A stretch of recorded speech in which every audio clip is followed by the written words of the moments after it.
one of the things I want to talk about is how pretty much every screenwriting advice you get is wrong to some extent. Even the stuff that I present to you, a lot of it is based on subjectivity and our own personal experiences. But that doesn't mean that what we say is entirely wrong. I think everything that is said, all the writing advice that you get, all of the sort of intellectualizing of writing in general is correct, not only in a vacuum, but only applicable in certain situations. So the reason why I wanted to make this particular video to people that are watching these or watching other videos by other screenwriters or writers is to understand how easy it is for something to be correct and right in the vacuum or in the context of what they're talking about, but also be entirely wrong. I'm not going to specifically state which exact videos or writers are doing these videos, because that's really not the point. I'm not discrediting or even really refuting what they're saying, but it's more or less a prime example of how certain information that you can get is, don't immediately take it as 100% the thing that you need to follow. Follow it when it actually is applicable to you, and follow it if it's even beneficial to you. And even in some of the stuff I'm going to be saying, it is ironically kind of said in a way that is matter of fact. But again, I'm really only kind of trying to make a point in regards to the two particular videos that I'm going to be referencing. And again, I'm not going to link them or anything, because I don't want people to feel like those videos don't matter anymore. I think they do, but it just brings up a very considerable point. So the first video that I'm going to talk about is doing a video essay on a particular character in a very popular movie. Now, the movie is based off of a novel, okay? That's an important fact. So this video essay breaks down how this particular character, how the sort of design of them is based off a bunch of things, and they reference a bunch of older works, a bunch of different types of like artistic and creative motifs, if you want to call them that, and how the author pulled inspiration from these things. And it's talking about, in particular, this character's name, and sort of like what the creative origin of this name is, and how the author was really inspired or utilizing these sort of creative devices for this character's name. The video essay, all the connections they make are correct. All the correction, or I shouldn't say correct, all the connections they make with the name and the sort of historical and creative works that they're referencing and connecting it to are accurate, and they make sense. And in the bigger picture thing, there's probably a lot of validity to that, but the video essay is entirely wrong. The author themselves said that the reason why they named the character that particular name is because they thought the name sounded cool. It was just a name they came up with. It sounded cool. They thought it fit the character, and that was it. It wasn't anything deeper. There was no historical or creative works that they were referencing directly, consciously, or pulling from. Maybe there was some subconscious stuff that the author that got triggered while the author was trying to come up with a name, but they didn't consciously say, I am naming this character because it's in relation or a callback to this historical thing or this creative work, and this is the deeper layer meaning. They were literally asked, why did you name them that character? And the author said, thought it sounded cool. So that video essay, although providing a lot of really great information, is wrong. It's just factually wrong. And I think you can gain a positive thing both from it being wrong and also with the other aspect that I just pointed out about the author. One, the video essay does show how well you can craft a layered meaning behind a character's name and add a lot of depth to it, which can also service the story as well. And I think for a lot of beginner writers, it's a really good thing to understand that the amount of work you can put into a character's name, so that you can have a more like grounded driving force with that character in the narrative.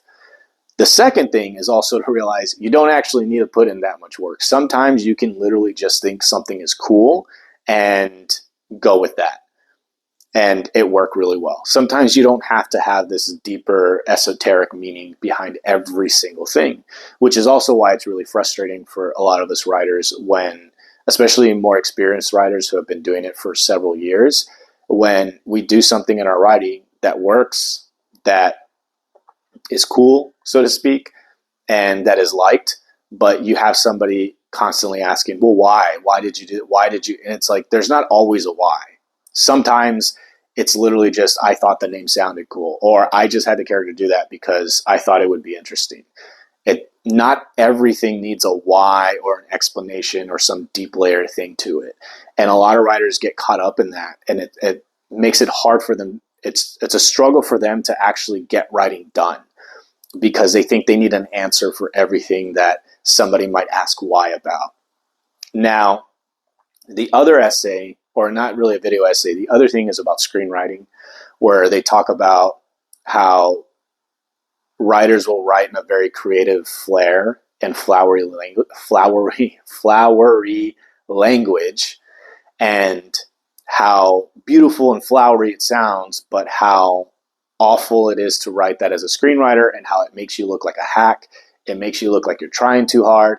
It shows that you're an amateur, and it's just not the way to write screenwriting, and that you need to be more concise, and that you shouldn't write anything that can't be translated to the screen.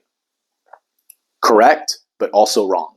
Correct in a vacuum, but also wrong. One is, just off a philosophical argument, most, if not a lot, of the best films ever made are based off a novel or source material that isn't a screenplay. So at some point when somebody was reading that book, they could translate it onto a screen, which is why they decided to adapt it into a screenplay and make it into a movie. Because even though it's a novel or a nonfiction book, they could see it as a movie. And even books that are considered unadaptable or not filmable end up getting made. Fight Club and Dune are the ones that pop out off the top of my head immediately, of films that were called unfilmable, that you couldn't translate them onto screen, but they were translated onto screen. So writing flowery and with a creative flair, I'm totally for that. Nobody should really be telling you not to do that unless it pertains to a specific situation. And what I find interesting too about that is, I feel a lot of that advice comes from writers who either can't write that way or did write that way and got pummeled and bullied into not writing that way anymore. So they want to try to get everybody else on board with that ideology. And if you're writing for a studio, obviously you probably can't be doing that. Or if you get hired to write that and the producer or the person hiring you doesn't want you to write that way, by all means, write concise, write straightforward, write in the idea of it has to be able to be seen on screen or translated on screen. Follow that rule. But when you're writing for yourself, the point of writing for yourself is to get attention and to stand out. So you want to write in a way that is creative, stylistic, that can get somebody's attention, because a lot of times we're either trying to get hired or signed. So if an agent has a pile of scripts and yours is written in a way that is just so exciting, stylistic, it has your voice, they're gonna like that. Or maybe they won't like it, but it increases your chances of standing out and getting somebody to say, I like the way this person writes. They show that they have a lot of creative flair. I want to sign them to my management, my agency. Or in other cases, a producer might really like your work and have you work on something else for them and pay you for it. Or just might have you work on something that's going to help you get your foot farther in the door, network, and all of that. Because most likely when you write a script for yourself, you want it to be yourself. And most likely that script is just to impress people, just to get people to really take you serious and it's most likely never going to get made regardless of how good the script is. Most of the time, people's first script, or I shouldn't say first script, but personal scripts don't necessarily get made. They just get them jobs.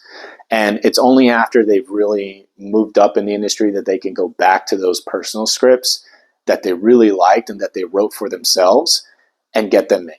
It's a long process, but ultimately you look at a lot of writers that are successful and that write with a certain particular flair and that break all the rules and that they write in a way that would be considered flowery and amateur.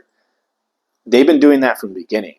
A lot of people say you can't write that until you've been established, but no writer plays by the rules really and then suddenly just decides to be flashy.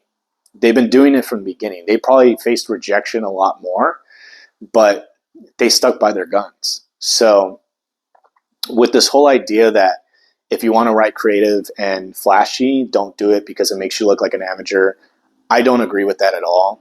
There are many examples of writers breaking those rules who are both established, not established, or who don't really have as much pull as people think. I think a good example is the recent film Challengers and the script for that. If you read the first page, pretty much like 99 out of 100 people who are like readers, producers would say that they need to change the first page because it's amateur, it doesn't follow the rules, you're writing in a way like a novel, and it shouldn't be done.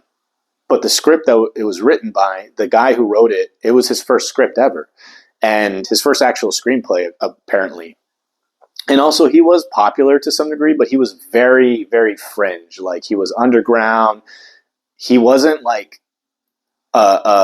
somebody embedded in the industry to a degree where he can just like get away with doing what he wanted. But the script got into the hands of a director who really enjoyed his voice, who was inspired by it and ran with it. So, I mean, that's just one recent example, and there's tons of examples. I think I've said it before, Shane Black will literally talk directly to the reader in his scripts, and especially in his early scripts like Lethal Weapon. And that's when he was just kind of getting started as a writer, and he didn't really follow those rules. And, you know, there's a time and a place for everything. So when it comes to screenwriting, yes, like sometimes you have to play by the rules and write by the rules. And sometimes you don't. But to have this attitude of like, if you write this way, nobody's going to take you serious. You're an amateur. That's bullshit. Like, don't listen to that. Just be smart, read the room and go with that. And of course, going back to the other video that I referenced or that I kind of referred to, don't get too caught up in video essays and stuff online that gives you all of this information. It sounds smart and there's a lot of things that you can check off as valid, but it can also be very wrong. That first video that I referenced where the video essay person made all of these claims that about the author's intentions was entirely wrong. So you can't make these assumptions, and you can't get too caught up in these essays. Even in my videos, if I sound smart, if I sound like I know what I'm talking about, I genuinely believe I know what I'm talking about, and I genuinely believe that the information I'm giving you is valid. But some of you may find that it's not helpful at all. And I think that's probably the most important thing, is being able to deduce and distinguish what is helpful and what isn't helpful. Like, one of the things I say is there is no real bad advice, because bad advice is still helpful. If it's bad advice, you at least know what not to do. So understand that. Not everything, it's probably about 50-50. Half the stuff you're going to absorb on the internet, especially YouTube, is very applicable, very accurate, very factual, and very correct. And then the other half is probably not. And sometimes it'll flip-flop depending on the situation. So that's all I really wanted to communicate to you guys, and more videos coming. By the time you watch this video, there should be merch on the website or on the Instagram account. You could DM, I could send you a shirt. It's very cheap. It's only $20. And I'm going to have some more stuff going as we go. And thanks for all the watches, views, all of that.